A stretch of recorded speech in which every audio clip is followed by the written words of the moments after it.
Good morning to those of you watching this live, and for whom it is morning, like it is for me. And good day and evening to everyone else watching this. Welcome to Conlang with me, session 11. The timing for this session got a little altered because of some unforeseen events this morning. So this is going to be a pretty short session. So what I want to talk about today is this idea I have been cooking up for time in this language. So I'm going to talk about the time system I was thinking about that I've been alluding to since I decided not to have tense in my verbs. And so we're just going to get right into it since I don't have a ton of time to talk about it today. So before we looked at our verbs, what you might notice is I changed these endings from last time for the aspect and evidentiality and mood endings. What I did is, so I was flipping back and forth last time between having like idu, udu. I didn't like how thick those were in terms of number of syllables. Those are 2 syllables. And I thought, maybe I could just have a system where it's like this, and then if you happen to need to give your verb a case, then you add the extra u to then give your case. Now the problem with that is with these here, is or us and im, or particularly us and us is already the ablative when you decline this aspect and evidentiality. So they're the same, which is a bit confusing. So I kind of ruled that I did need both syllables here as much as I didn't like it. And the whole reason I need the first vowel at all, I thought, was because I didn't want to have really strange clusters. Like, I don't know, KD or something. Or, I don't know, like L. Or like, I don't know, NM. Now the thing is, I don't actually mind these clusters. And the other thing is, if I'm allowing words in this language like schmal, with that, like, think of a cluster, then I don't need to worry about having these be consonants. I really don't. I thought about it. I've looked at examples now with these appended onto consonant final verbs, and I don't mind them at all. I actually like how they sound. So I went ahead and changed that. But if we look at my verb system here, we're marking aspect.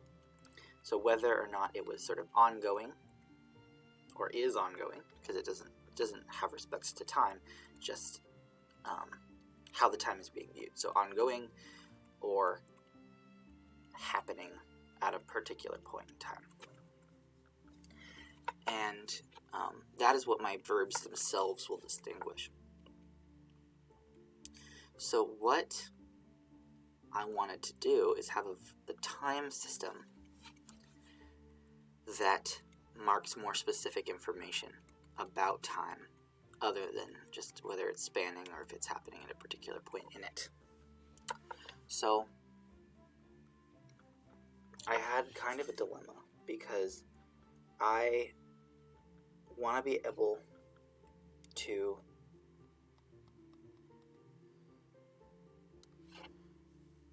talk about a bunch of different contexts, times, places, etc. in this language. And so I wasn't very satisfied with using any particularly established time scheme. At one point I thought about using numbers to say things like centuries or decades. right? I could have like 19, some time marker of like century, or something like that to mark out when something is happening.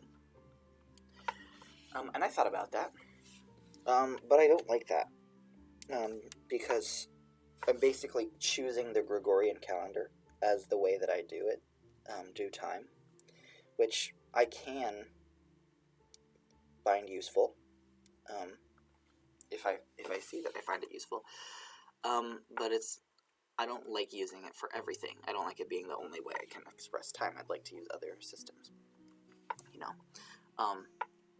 If I'm in a context where I'm talking about something in the Sinosphere, I might want to use dynasties instead of centuries.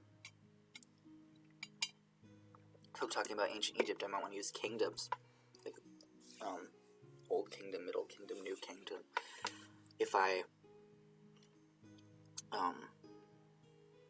if I'm talking about the 20th century, I might want to go as specific as talking about decades. I might want to use the Gregorian calendar and say, like, in the 1940s, and then talk about something there. So, just picking one scheme for time to orient my sentences, I kind of removed that from the table. What I want is something that's versatile.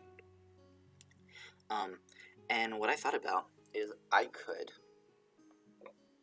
have like a time phrase or a time chain of words that I establish, and then all of my subsequent sentences make reference back to it, if they are able to reference to that time frame. So what that would look like is it would look like this syntactically. So I have my typical sentences like topic, verb, other stuff, right?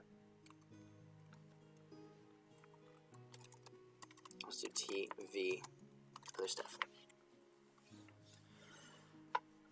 And what I want is a time phrase. So the time phrase will actually go at the very beginning of my first sentence in a paragraph or something, right? It'll be like time.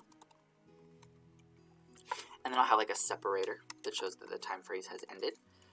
Because my time phrase can be a word here. I could say something like Ming Dynasty, time phrase separator, and then continue on. But I also said that I wanted to somehow use this time thing to mark where my predicate is. Because my topic could include a verb, right? It could include like an adjective or something. Or a relative clause. And so if I have a verb, it might get confusing. I talked about there might be places where it gets confusing for where my true verb is. And my solution to that was to have the time be sort of like the separator for what my predicate is. But if I'm going to have a whole time phrase, I don't want it all smashed between the topic, and I need a marker for the beginning of my time phrase that separates it from the topic. So what I am going to kind of do is kind of splice the time phrase across the actual like time phrase over here, and then a time reference marker that begins the sort of main verb of my sentence. So how that looks is, I could say something like Old Kingdom, Egypt, time marker phrase, topic, and then I could say something like so some marking that just means like during, right? And then I have my verb, and if my verb is perfective, then it's an event that happened during it. And if my verb is imperfective, it's something that was going on throughout the Old Kingdom. I could be more specific with that. I could say like throughout the entirety of, or something like that here. Or I could say something like beginning of, and then have my verb. So what these do, so I give the time frame that's relevant in the time phrase, separate it out with a marker, and then my marker before the verb actually orients me in relation to the time phrase. So I could say, I don't know, like Ming Dynasty, X, topic. I could even say something like just before, and then my verb. Or I could say, I could maybe even have numbers here. I could say like in the first decade of, or something. Now, if it's going to get really thick, I don't want it here. I want this to be some kind of short particle that goes before the verb, because I don't want it to take up too much space, because the whole goal of this is to be compact. So if it's something as specific as decade, I might actually put the decade in the time phrase. And then if I switch decades later, and that would just be during, like my default one would probably be during or at. Then, if I switch decades, I will then need like a new time phrase in, in another sentence. So as long as this time phrase is operative in all the sentences I'm using, then I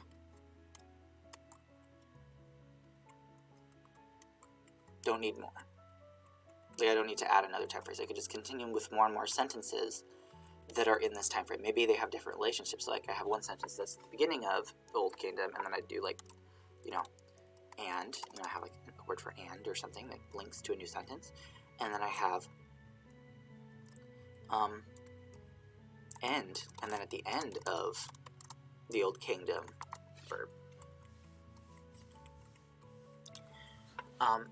Versus if I switch, if I say like after, and maybe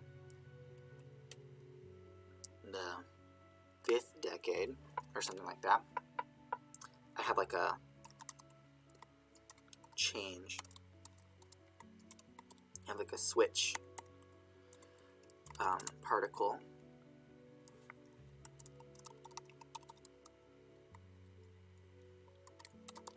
Separator, topic, new during, new verb, something like that.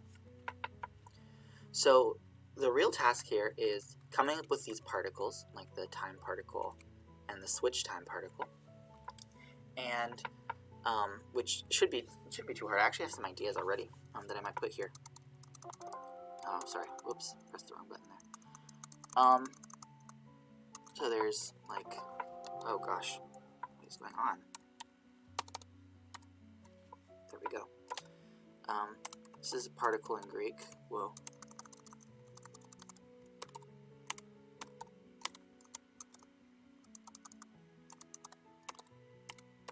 It's not putting accents for some reason, and I don't know why. There we go. I was thinking about these two particles here.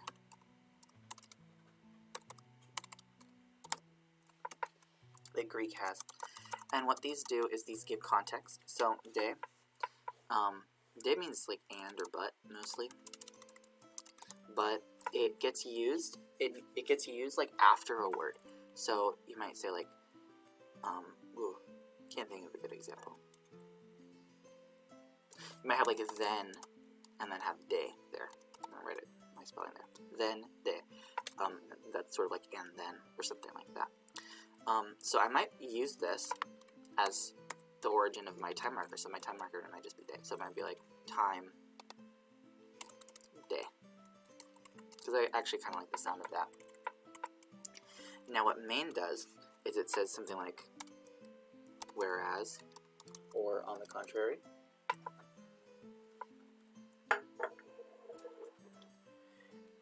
Or on the contrary. And I kind of want to use this as my switch marker.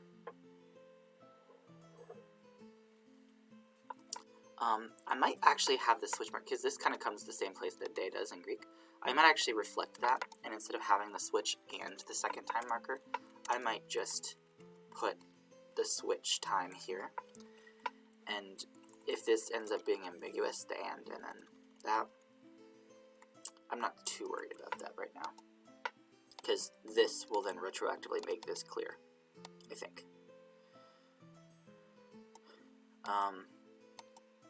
I could make the whole prior thing interpreted as the new time, but I'm not too worried about that happening. And this would just be day and men. And I don't hate how those sound, I kind of like them.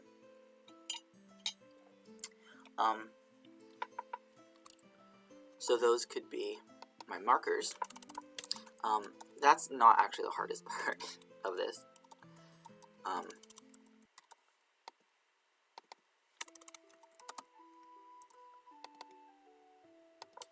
I think the hard part is, I guess the a little bit more difficult part, is coming up with how many of these different time reference markers I need. Because the ones I can think of are some of the ones I have so far, before, at the beginning of,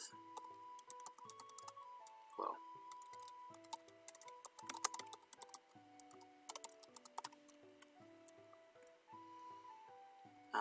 I guess during is my most general one. During, at, and it's going to be during or at, depending on the aspect of my verb. Before, I guess it could be during or at the beginning of, depending on if it's perfective or imperfective. Before, the beginning of, the middle of, whatever the middle happens to be, if that makes sense. The end of, and then I could have after. But I feel like there could be more specific ones. And the other thing is I might develop some adverbs with this day as a suffix to say things like relative time that I would otherwise get with tenses, right? Past, present, future. I could just say now. Have a word for now that ends with day. But could also end with men if it's but now as opposed to before.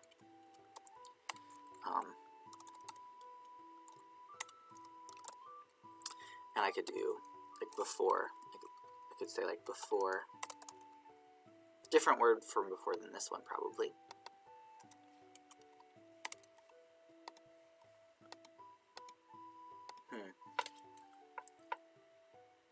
Well, actually, if I have these time reference markers, actually that doesn't need to exist. I could just have now, or even a demonstrative, maybe even just the environmental demonstrative whole, and then my before, during, or after would be now. So if it's during this time, then that means now. So it's third person time reference topic, my default, whatever my typical marker is for at, and then my verb, that means now. But if I have it, before, that's the past. If I have it after, that's the future, if I want past, present, future. But I'm not locked into past, present, future. I could have more cyclical views of time. I could go by dynasties. I can go by decades. I could go by whatever I want, really. And if I use the beginning of, the middle of, and the end of, I could emphasize things like I'm in the process of doing something. I'm in the middle of it. Or at first, I was feeling this way, but ultimately, at the end, I felt a different way. These are the ones that are coming to my mind right now. I might think of others before next time, or get some feedback from people if they have ideas. But I want to think about more relationships to this time reference that I could have, and then give shape to what these would be. And I want them to be kind of short particles, kind of like day and men are short particles. I would like them to be short, so that I'm not having this huge clunky phrase, separating out my topic and my verb. And I like the default one, because the default one is going to, the during, at the time that is my reference.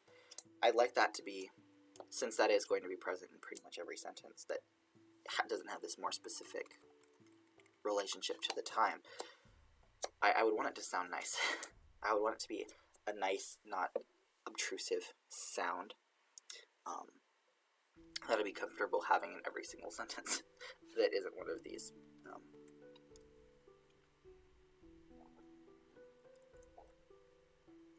So that's where I'm at with time right now. And I think that is going to be the only thing that I am able to cover today, just because of scheduling stuff. Sorry that the scheduling for Conlang with Me Saturday has been so haphazard. I might just discontinue Saturdays just because things are so weird. I might just keep it to Thursdays for Conlang with Me. I hope that's okay with everyone. But thank you for listening to me talk about time. I'm not comfortable putting a check mark there because there's more I want to think about, but we basically covered my idea. Having open-ended, I could put whatever my time reference is and then refer back to it before my verb, which also doubles as separator for my topic and my verb to keep things less ambiguous syntactically. So that was my idea. I hope it is interesting. I don't think I've seen a language that works exactly like this before, but I hope it works out.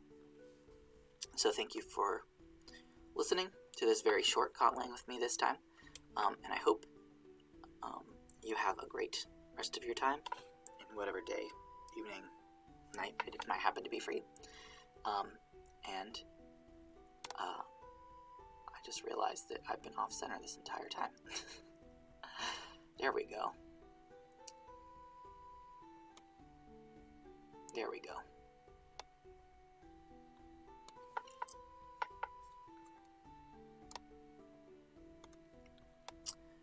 Wow. I thought I had centered my screen before the stream, but I guess it wasn't centered or got off-centered somehow. Hope that wasn't blocking the view the whole time. All right, thank you for listening, and